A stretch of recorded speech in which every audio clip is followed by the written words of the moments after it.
Hello, everyone. Good morning. As you've just heard from Martha and Leslie, my name is Reverend Natalie Malter. I'm a Unitarian Universalist minister based in Seattle, Washington, and it's an honor to be here with you this morning. As you've also heard, I have some family and friends in the audience with us today, and have a lot of connections to the Juneau area. I grew up spending time here visiting family as a child and young adult, so it's really special to be here with you all this morning, and I'm really grateful to you for having me. Thank you for your hospitality. So as we just heard in the statement, the welcome, the mission of this fellowship is to create a home for all people who are engaged in the search for truth and meaning. And so I wanted to share this morning some words from the activist Starhawk, who has the following to say about home. We are all longing to go home, to some place we have never been, a place half remembered, half envisioned, we can only catch glimpses of from time to time. Community. Somewhere there are people to whom we can speak with passion without having the words catch in our throats. A circle of hands open to receive us, eyes that light up as we enter, voices that celebrate us whenever we come into our power. Community means strength, strength that joins our strength to do the work that needs to be done. Arms to hold us when we falter. A circle of healing, a circle of friends. Someplace where we can be free. Welcome everyone into this spiritual home for seekers of all kinds.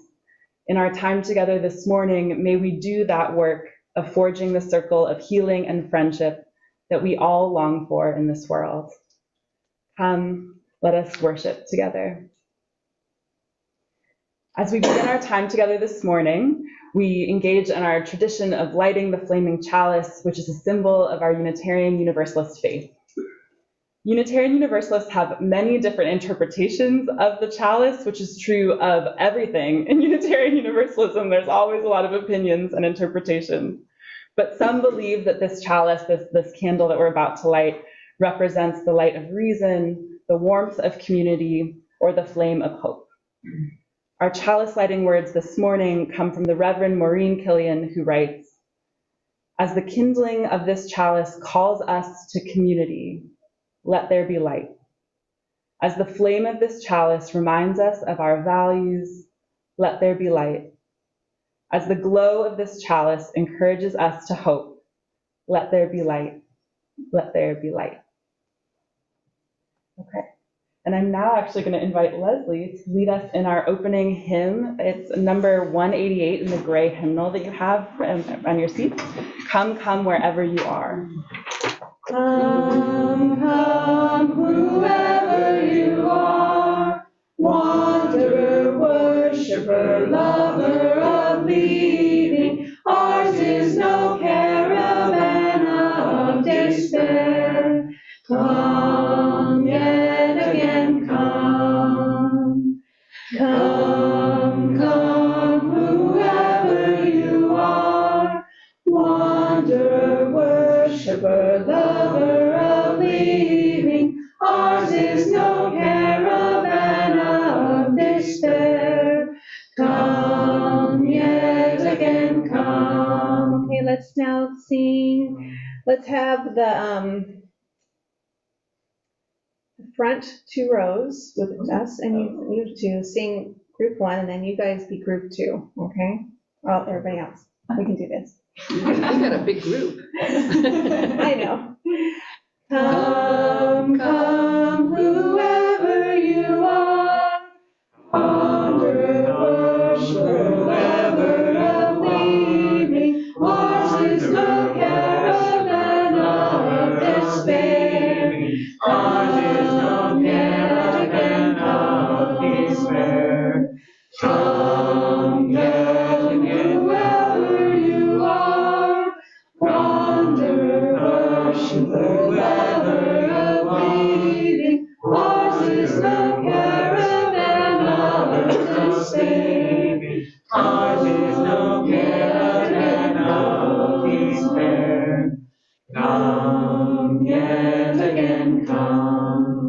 was so beautiful.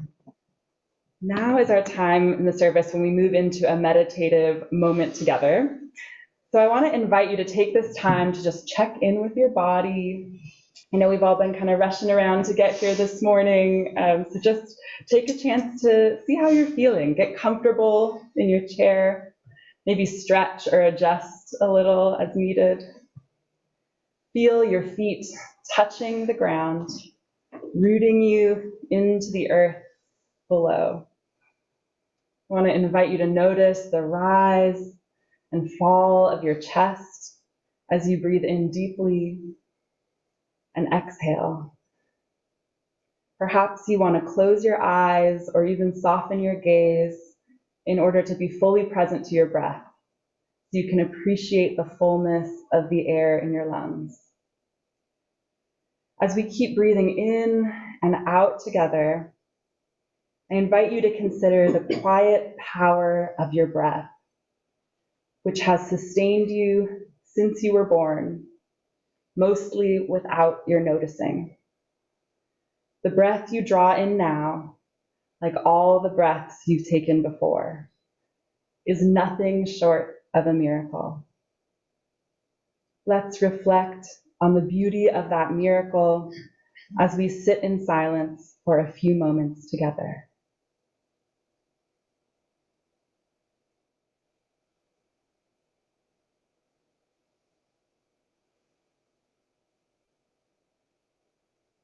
May we carry our gratitude for the beauty of our breath with us as we move through the days and week ahead. May it be so. Amen.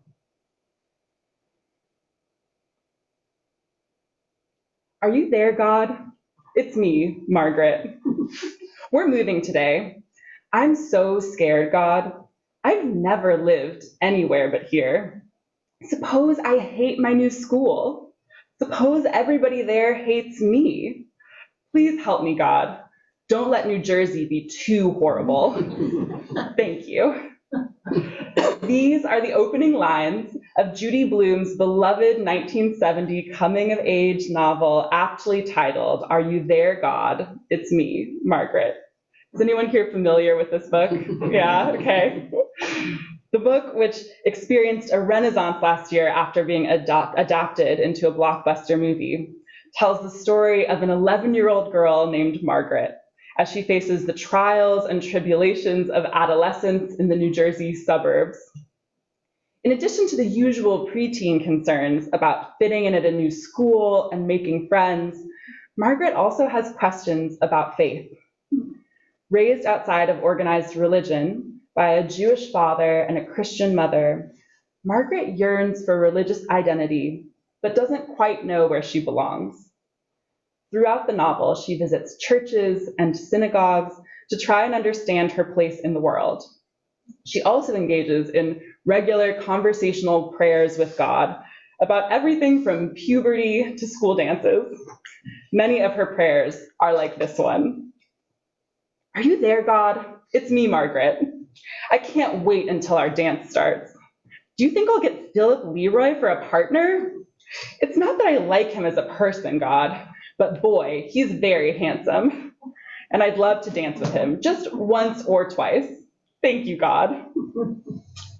While middle school dances are undeniably an important part of Margaret's existential concerns, in the book, her prayers cover topics well beyond sixth grade social challenges. She also asks God for clarity on her spiritual journey as she learns more about Judaism and Christianity. Margaret experiences an ongoing feeling of uncertainty and doubt about organized religion, making prayers like the following. Are you there, God? It's me, Margaret. I've been to church. I didn't feel anything special in there, God, even though I wanted to. I'm sure it has nothing to do with you. Next time, I'll try harder. Next time, I'll try harder.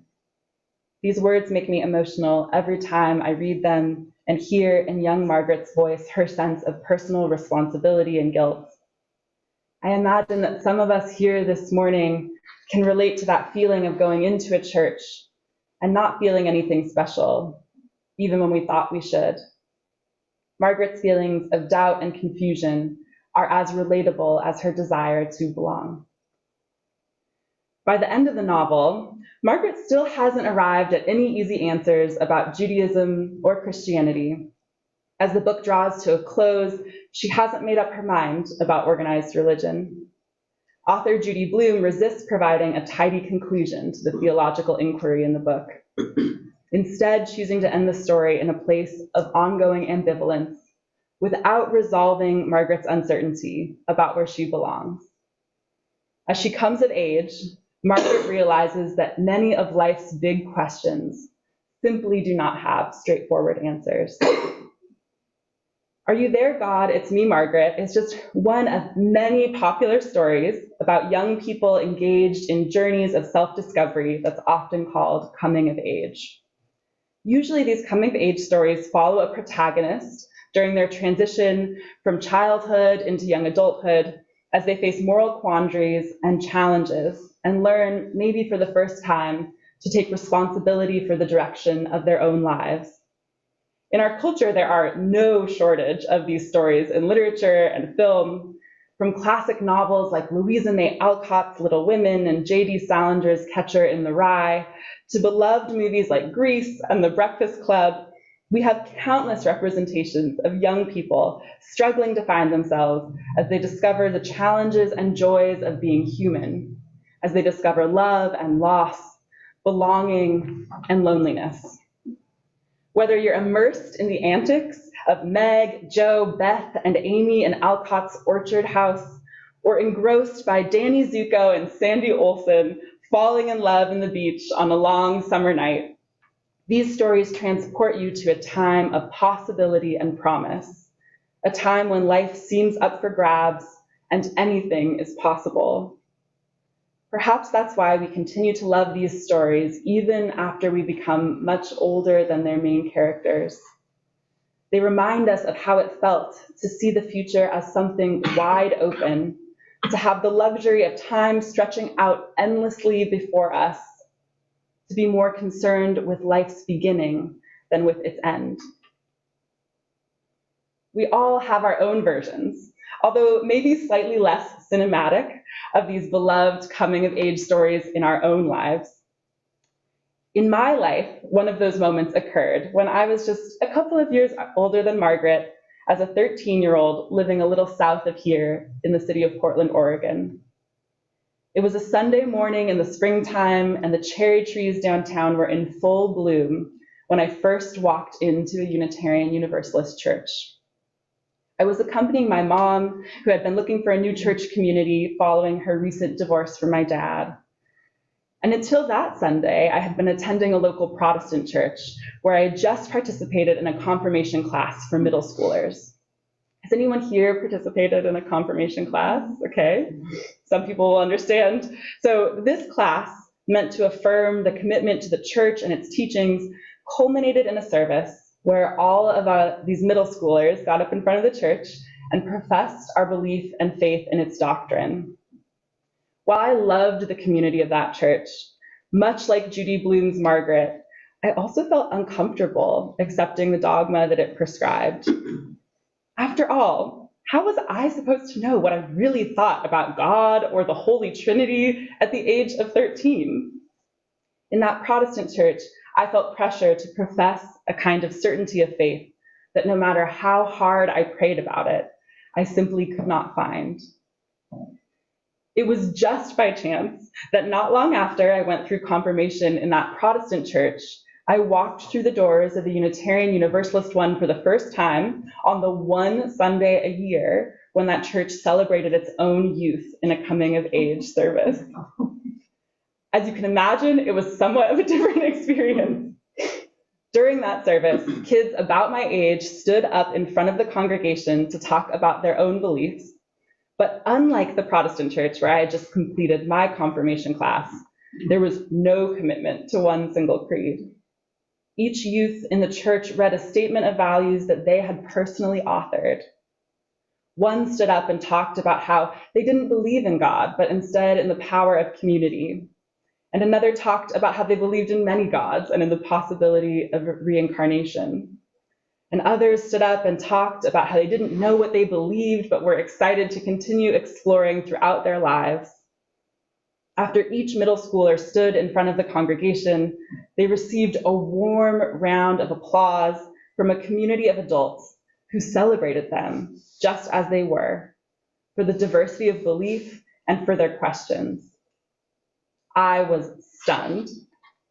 A religious community that not only tolerated but celebrated theological diversity, a place where people were committed to liberal social values and to ongoing spiritual exploration. Immediately, I was hooked. And not just because the donuts and coffee hour were particularly delicious, although that certainly did not hurt. On that first Sunday at the age of 13, I felt like I had found my new spiritual home. In the decades that have followed, Unitarian Universalism has remained my spiritual home because of its capacity to honor the questions and support my own personal spiritual evolution. As I myself have moved between atheism and agnosticism and theism, I have never had to fear that I no longer belong. I know that there is a place for me here, not despite my questions, but because of them. And that has been tremendously comforting because, as it turns out, unfortunately, adult life raises a whole lot more questions than it answers. While I had naively hoped at the age of 13 that coming of age only happened once, it turns out that it happens over and over and over again throughout the course of a life. As adults, we can change careers, move cities, fall in love, fall out of love, make new friends, create families, lose loved ones, suffer illness and pain, and change our beliefs about everything from religion to politics. All of these experiences have the potential to transform us on a fundamental level, to alter the way we understand who we are, what we care about, and who we want to be in the world. And while the vast array of literary and cinematic representation might have us believe otherwise, coming of age isn't solely a project of youth, after all, nor is it one singular moment or event. It turns out that we are all always coming of age. And this coming of age, this maturation into a fuller and more authentic version of ourselves, doesn't only happen on an individual level, but it also happens on a communal one. As time passes, families, towns, schools, and churches all evolve to meet the new conditions of the changing world around them. Recently, the Unitarian Universalist Association, the UUA, the national organization that supports Unitarian Universalist churches around the United States, has been undergoing a kind of institutional coming of age as it's engaged in a process of amending its organizational bylaws that outline its core values. Has anyone heard a little bit about this process? I know some people are familiar with it, some people maybe not so much. I'm here to assure those of you who have not once thought about Unitarian Universalist bylaws before that while they might understandably sound deeply boring, the section of the bylaws that were amended this year, the Article 2 of the bylaws to be exact, is actually really significant and interesting because it's the section of our organizational constitution that articulates the principles and the purposes of the Unitarian Universalist Association. And as such, it communicates a whole lot about our shared values. While there's no one doctrine or creed that all UUs share, our National Association of Congregations does have a shared set of values which congregations can voluntarily choose to espouse. And in recent years, proponents of racial justice and Unitarian Universalism have in particular led the movement to amend our bylaws to clarify the organizational commitment to anti-racism and the work of social justice. After a multi-year long process of research, drafting, and soliciting feedback, A bylaw revision committee proposed a final draft of the new bylaws at our annual Unitarian Universalist General Assembly this past June. I think that I heard that Martha, did you attend virtually? No. I did not. Did anyone here? It was all online this year. So this past June, there was a vote, and 80% of the assembly delegates at General Assembly this year voted to approve the amendments to our bylaws, far more than the 2/3 that were required. I'm going to take a moment this morning to share a little bit of that new language with you, because I think it's really significant for us to think about this coming of age in our own faith tradition in this moment. The new bylaws outline 7 shared values of Unitarian Universalist congregations, and those values are justice, generosity, pluralism, transformation, equity, interdependence, and love. They read as follows in the new bylaws. Interdependence. We honor the interdependent web of all existence.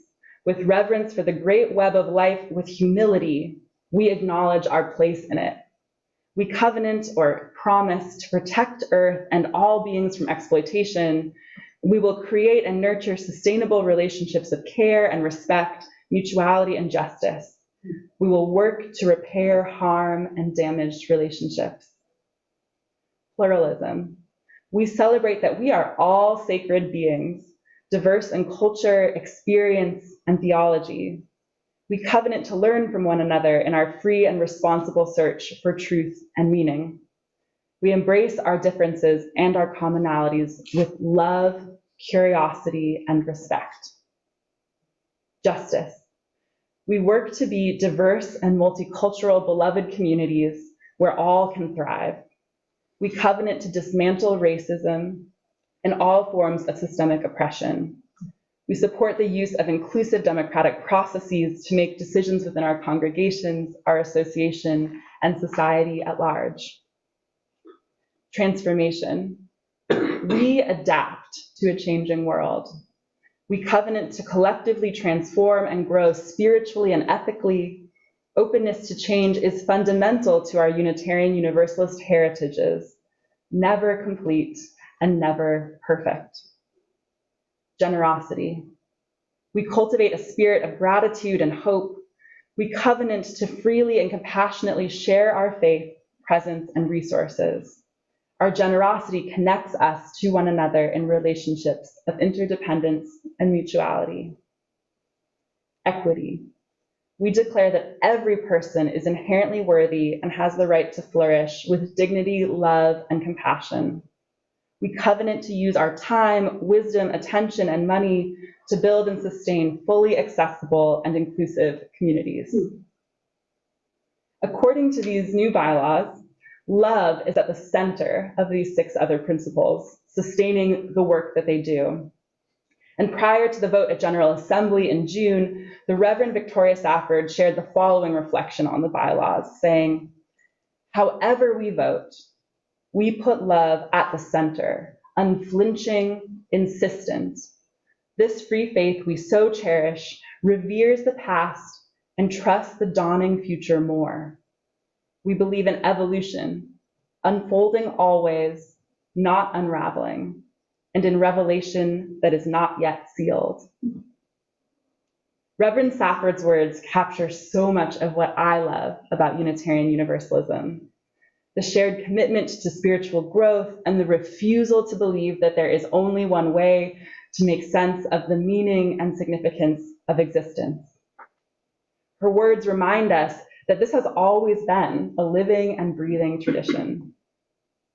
The bylaw revisions have not come without valid concerns about what might be lost in changing some of the old language of our values, which I'm not going to share with you today just for the purposes of our time together.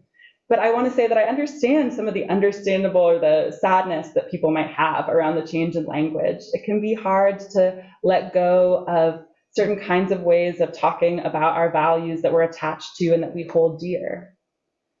And throughout my life, Unitarian Universalism has made room for me to grow as an individual spiritually. So it seems only fair that I return the favor and give Unitarian Universalism the opportunity to keep growing as a faith tradition. I want to honor the coming of age process of my own church even when it means embracing uncertainty or some sadness about that which has been changed. Now, as many of you here know, as Unitarian Universalists, we don't have one sacred text and instead turn to many different kinds of texts for sources of spiritual inspiration, including art, the natural world, and poetry. One of the poets who inspires my spiritual life is Rainer Maria Rilke, an Austrian poet and novelist who lived at the turn of the 20th century. And he has some really beautiful words about the importance of change that I wanted to share with you this morning. In his poem, Want the Change, Rilke writes, "Want the change. Be inspired by the flame where everything shines as it disappears. The artist, when sketching, loves nothing so much as the curve of the body as it turns away. What locks itself in sameness has congealed. Is it safer to be gray and numb? What turns hard becomes rigid and is easily shattered. Pour yourself out like a fountain. Flow into the knowledge that what you are seeking finishes often at the start and with ending begins. Every happiness is the child of a separation it did not think it could survive. And Daphne, becoming a laurel, dares you to become the wind." Rilke's insight reminds us that while change is overwhelming and scary, in fact, it is more dangerous to resist its inevitability, to become rigid and fragile and easy to shatter. At times in my life when I've faced uncertainty and heartache, I've returned to Rilke's words like a mantra or a prayer. Every happiness is the child of a separation it did not think it could survive. His words remind me of the spiritual necessity of adaptability, of cultivating resilience and fortitude to meet the moment ahead of you, even or especially when that moment is the last thing you ever could have expected. Like Rilke's words suggest, and like we learned from Margaret and Judy Bloom's beloved book, we are all always engaged in this process of growth and change and transformation. And while at times it feels destabilizing and unsettling, it's also what allows us to forge new connections, to discover new passions, to meet new and beloved people, and to gain ever greater insight into the complexity of being human. As Reverend Safford said, we believe in evolution, unfolding always, not unraveling, and that revelation is not sealed. As Unitarian Universalists, we believe that revelation is not sealed, and we also believe that individual people, like revelation, are not sealed either. And while that can be scary, that's also what makes life exciting, dynamic, and beautiful. Will you join me in the spirit of meditation and prayer? These words are from Crystal Hogan. To the God of our understanding, the Spirit with whom we commune this morning, we ask that our minds be open, our hearts welcoming, our arms embracing. We lift up those whose lives are touched by sadness, by illness, by worry, or by loneliness. May they find comfort, hope, and healing strength in this community and in the larger community. We celebrate those whose lives are whole and well. May they share their strength with those in need and find warmth and love in the sharing of their spirit. May it be so. Amen. As we conclude our service together this morning, I'm going to extinguish our flaming chalice. But as we extinguish the chalice and the light goes out, we do not extinguish the fire of hope or the warmth of community that we have found in this time together. That we will carry with us throughout the days and weeks ahead until we meet again. The service begins as the service ends. Go in peace, practice love. Amen. Thank you so much for having me. Thank you. That was wonderful.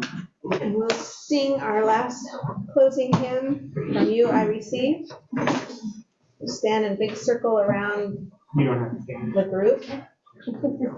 From you I receive, to you I give, together we share, and from this we live.